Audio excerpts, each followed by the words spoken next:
السلام علیکم، میں نمراز شہاب اور آپ دیکھ رہے ہیں فلائی نیوز۔ نیو دریا خان سٹی میں پیپلز چیریٹیبل ہاسپٹل کی افتتاحی تقریب ڈاکٹر دلمراد خاصقیلی، محمد امین آرائی اور غلام مرتضیٰ آرائی کی نگرانی میں منعقد کی گئی۔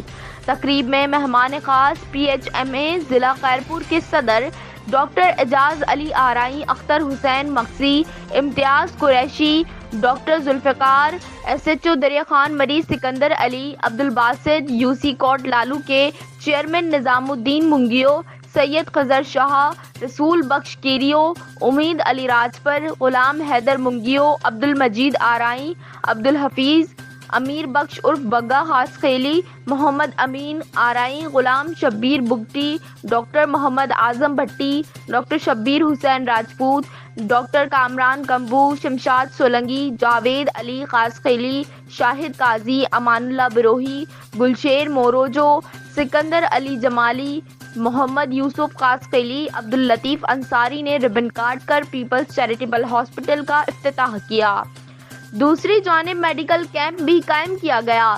ڈاکٹر شکیلہ امتیاز قریشی نے میڈیکل کیمپ کا افتتاح کیا۔ لیڈی ڈاکٹر شکیلہ امتیاز قریشی نے 96 خواتین کا فری میڈیکل چیک اپ اور فری الٹرا ساؤنڈ کیا۔ دیگر ڈاکٹرز نے 45 جنرل مریضوں کا فری چیک اپ کیا اور فری ادویات بھی دیں۔ تقریب کی شرکاء نے ڈاکٹر دلمراد خاصقیلی کی کاوشوں کو سراہتے ہوئے کہا کہ دریا خان مری اور کوٹ لالو کے شہریوں کو ایسے ہاسپٹل کی اشد ضرورت تھی۔ انہوں نے علاقے کے مخیر حضرات سے اسپتال انتظامیہ سے بھرپور تعاون کی اپیل بھی کی۔ تقریب میں نیشنل پریس کلب دریا خان مری اور نیشنل پریس کلب باندی کے صحافیوں نے بھی شرکت کی۔